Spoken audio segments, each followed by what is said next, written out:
안녕하십니까. 반갑습니다. 전청입니다.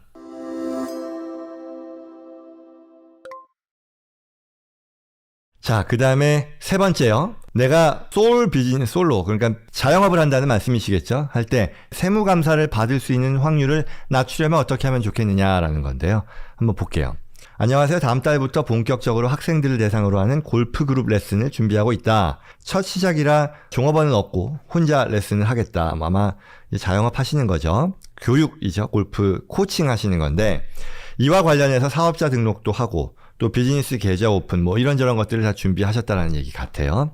그래서 내년에 또 세금 보고를 할 텐데 우왕좌왕하고 싶지 않다. 그래서 미리 주의를 해두고 싶다. 그래서 문의드립니다. 자, 첫 번째.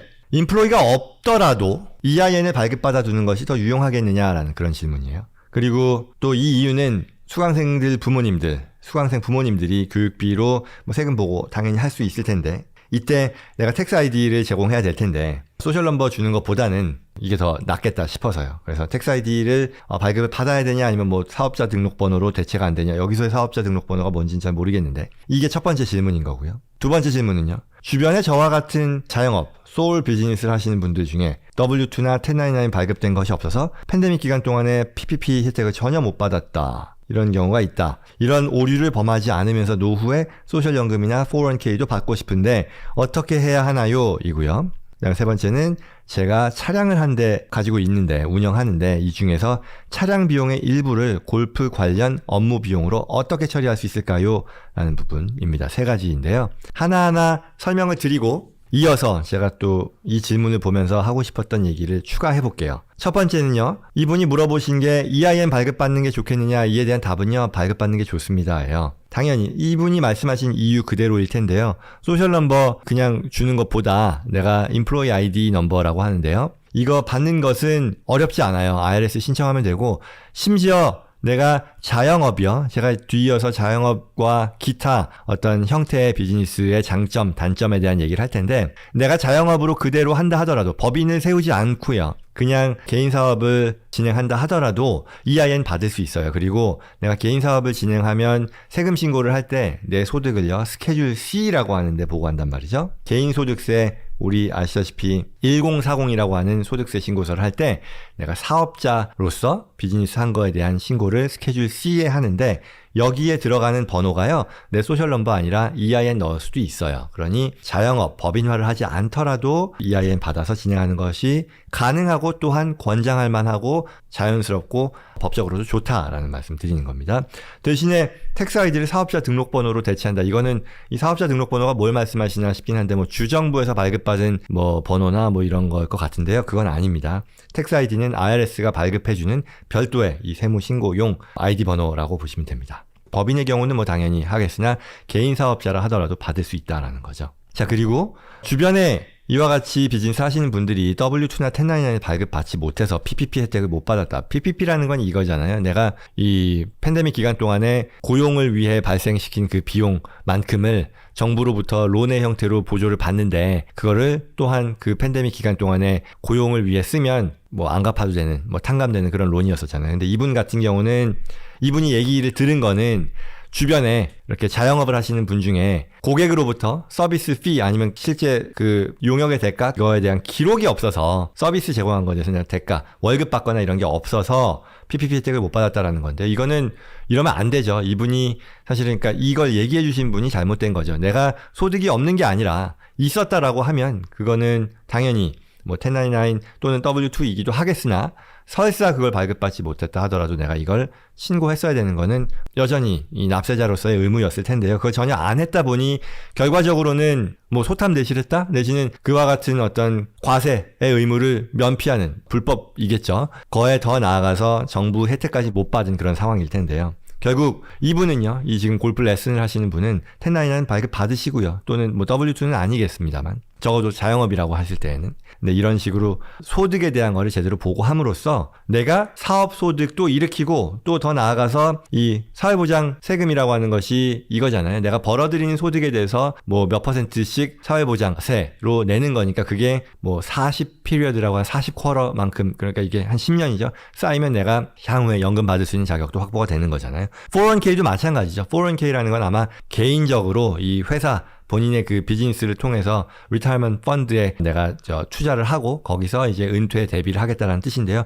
이런 거 적극적으로 하실 수 있는 거니까요. 1099 발급 받는 것 같은 거는 절대로 소홀히 해서는 안 되겠다라는 거고요. 자, 그 다음에 세 번째는 본인이 운영하는 차량이 있는데 차량 비용의 일부를 비즈니스 익스펜스로 할 수 있겠느냐라는 얘기인데요. 가능합니다. 대신에 중요한 건 두 가지인 것 같아요. 다른 영상에서도 제가 여러 차례 말씀을 드리지만 가장 중요한 것은 내가 비즈니스 목적으로 사용했다. 이게 reasonable하다, ordinary하다, necessary하다. 이게 세법 162조인데 굉장히 브로드한, 굉장히 일반적이고 추상적인 조건이지만 사실이 그래요. 어떤 건 되고 어떤 건 안 된다라고 단정 지을 수 있는 그런 성격이 아니라 내 비즈니스에서 이게 정말로 일상적이고 필수적인 비용으로서 설명 가능하다 라는 것을 얘기할 수 있어야 된다라는 거죠. 그래야 비즈니스 디덕션이 된다는 것이고요. 그리고 두 번째는 이게 출퇴근은 그러나 해당이 안 돼요. 출퇴근용으로 쓴 건 해당이 안 돼요. 그래서 결국 골프 관련 업무 비용으로서 내가 회사 골프 뭐 레슨 하는데 내가 집에서 가는 건 안 되겠으나 A라고 하는 사업장에서 B라고 하는 사업장으로 간다거나 아니면 내가 글쎄요 뭐 레슨 받는 그런 대상에 누군가가 뭐 해외에서 오는 사람인데 그들을 위해 픽업 서비스를 나간다거나 이런 데서 발생하는 차량 비용에 대한 것들이라면 충분히 설명 가능하지 않을까 싶고요.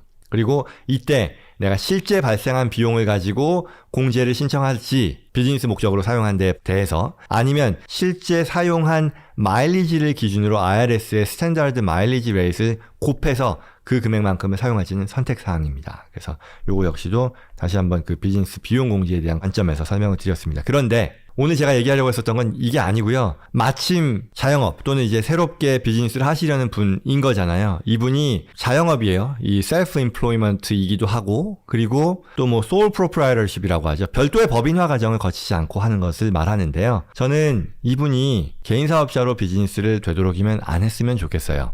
이게 법적으로 개인 사업자로 비즈니스를 하는 것이 문제가 있어서가 전혀 아니고요. 어떤 실무적인 면에 있어서의 컨선 때문에 그렇습니다. 이게 저도 업무적으로 잘 알고 있었던 내용인데 이걸 다룬 어떤 글이 있지 않을까를 찾아봤어요. 찾아보니까 그 내용이 있거든요. 이거죠. 예, 그래서 이거는 블로그라고 보면 되는데요. 얘기하려고 하는 건 뭐냐면 내가 세무감사요. IRS 세무감사를 많이 받게 되는 그런 이 있어요. 상대적으로. 가끔 이런 궁금증이 있잖아요. 내가 어떻게 하면 감사를 덜 받을까라는 것을 생각하실 텐데 그중에 첫 번째로 나오는 게 뭐냐면 스케줄 C에 1번이요. High Income Reported on Schedule C라고 되잖아요. 그러니까 스케줄 C라는 게 자영업이에요. 이걸 계속 읽어보시면 결국은 내가 자영업을 하면서 그 스케줄 C의 인컴이 높으면 높을수록 이에 대해서 오디트 비율이, 감사 비율이 현저하게 올라간다라는 거거든요. 그거는 이게 왜 그러냐, 왜 우리한테 이런 불이익을 주냐라고 따지기 이전에 그보다 우리가 스케줄 C를 반드시 해야 되는 이게 결국은 자영업 또는 LLC를 해서 싱글 멤버 LLC를 하는 경우를 의미하잖아요. 그러니까 그보다는 내가 법인화, 특히 내가 이런 경우라고 하면은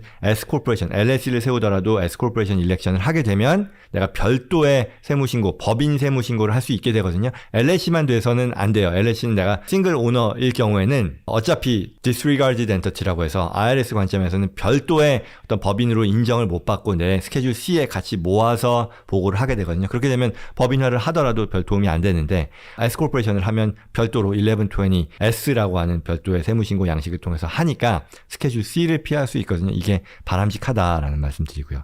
뭐 나온 김에 이렇게 세무 감사에 이런 그 리스크를 낮출 수 있는 주의사항에 대한 것 좀 더 살펴보면요. 2번이 Scorporation 쉐어홀더 인플로이가 만약에 너무 임금이 낮거나 받지 않으면 안 된다라는 거죠. 이거는 어떤 배경이냐. 앞서 1번을 통해서 Scorporation으로 하는 게 더 좋다라는 거는 설명을 드렸는데 Scorporation으로 해도 결국 내가 같은 돈 10만 불을 벌었어요. 근데 10만 불 중에 이분이 오너로서 페이롤을 하나도 안 가져갔다라고 칠게요. A라고 하는 시나리오는 10만 불을 내가 최종적으로 벌었는데 다른 비용 다 빼고 이거를 내가 K1이라고 하는 이 주주에 대한 배당의 형태로 가져가는 게 있고요. 그리고 그 B번 옵션은 이분이 10만 불 중에 한 6만 불은 본인에게 페이롤을 지급하고요. 나머지 4만 불을 K1으로 가져간 경우를 말할게요. 그럼 어떤 차이가 있냐면 A에 비해서 B는 페이롤이 6만 불이 생기고 이 K1은 4만 불로 줄어든 거잖아요. 사실 K1이 더 좋은 이유가 K1에는 앞서 잠깐 얘기했던 그 15.3%라고 하는 소셜 시큐리티 텍스와 메디케어 텍스가 붙지 않아요. 그렇다 보니 내가 오너인 입장에서 보면 나의 임금 소득보다는 K1 소득을 더 높이는 게, 왜 임금 소득은 이 15.3%의 소셜 시큐리티 텍스, 메디케어 텍스가 붙으니까 같은 소득, 어차피 나한테 떨어지는 소득이라는 점에서는 동일한데 되도록이면 K1으로 하려고 하는 그런 그 인센티브가 더 있는 거잖아요. 그럼에도 코퍼레이션이라는 것 자체가 by definition 종업원이 있어야 된다는 것을 가정하잖아요. 법인이 있으면 법인을 누가 운영하냐라는 거죠. 종업원이 있어야 되는데 이게 오너가 인플로이가 안 됐을 경우에는 IRS가 주시한다. 어떻게 된 건지 따져본다. 결국 어딜 리스크가 높아진다. 주의하라는 얘기죠.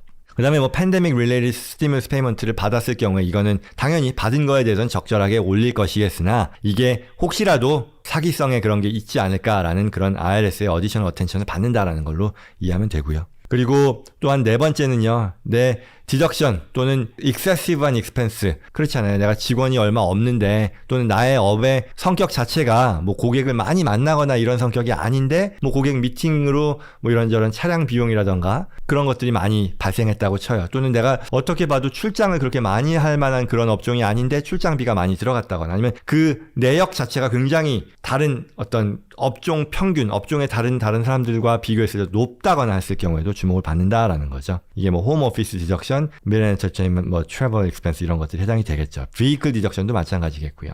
네, 다섯 번째가요. 인디펜던트 컨트랙터가 훨씬 더 많을 경우 내가 종업원을 두지 않고 독립사업자를 활용해서 내 비즈니스를 운영을 하는데 그 자체가 문제는 아니지만 독립사업자의 비중이 현저히 더 높다라고 하면 IRS는 어떻게 의심하느냐? 고용주로서 종업원을 고용함으로써 부담해야 되는 여러 가지 추가의 세무 의무가 있는데 이걸 피할 요량으로, 피할 목적으로 이 독립사업자의 형태로 고용하지 않았겠느냐라는 의심을 하는 거죠. 그래서 과세가 누락된 거 아니냐라는 의심을 한다는 거죠. 이것도 역시 주의해야 되는 부분이고요. 그리고 정말 이것도 중요한 것이 비즈니스 로스를 스케줄 C에 보고하면 이거 역시도 레드 플래그라고 하거든요. 앞서 1번에서는 그냥 스케줄 C 자체가 그렇게 좋은 게 아니다라고 말씀을 드렸는데 여기서 더 나가서 만약에 내가 한두 번도 아니고 계속해서 나의 스케줄 C 비즈니스에서 로스가 발생한다라고 하면 결론은 이런 거잖아요. 많은 경우 내가 급여 소득을 받았는데 내가 개인 사업을 통해서 손실이 발생해서 전체 나의 소득을 줄이려는 그런 노력을 하는 경우가 이와 같은 상황의 어떤 전형적인 모습일 텐데 이걸 IRS가 주시한다라는 그런 얘기죠. 그리고 또한 이 캐시 거래가 너무 많다, 현금 거래가 너무 많다라는 것도 IRS가 주시하는 그런 포인트 중에 하나다라고 보시면 되겠습니다. 그래서 오늘 이 내용을 통해서 말씀드리려고 했었던 것은 처음에 개인 사업을 시작하시는 데 있어서 첫 출발 굉장히 좋았고요. 뭐 텍스 아이디를 받고 이런저런 것들 다 대비하시는 거 좋은데 거기에 더 나아가서 가능하다면 법인화를 하는 것이 실무적인 면에 있어서 도움이 된다라는 걸 말씀드리고 싶었고, 그리고 그 밖에 또 나의 사업에 있어서 얻을 리스크를 높이는 또는 바꿔 말하면 줄이는 방안으로서 이러이러한 것들을 고려하면 좋겠다라는 그런 내용 논의였습니다.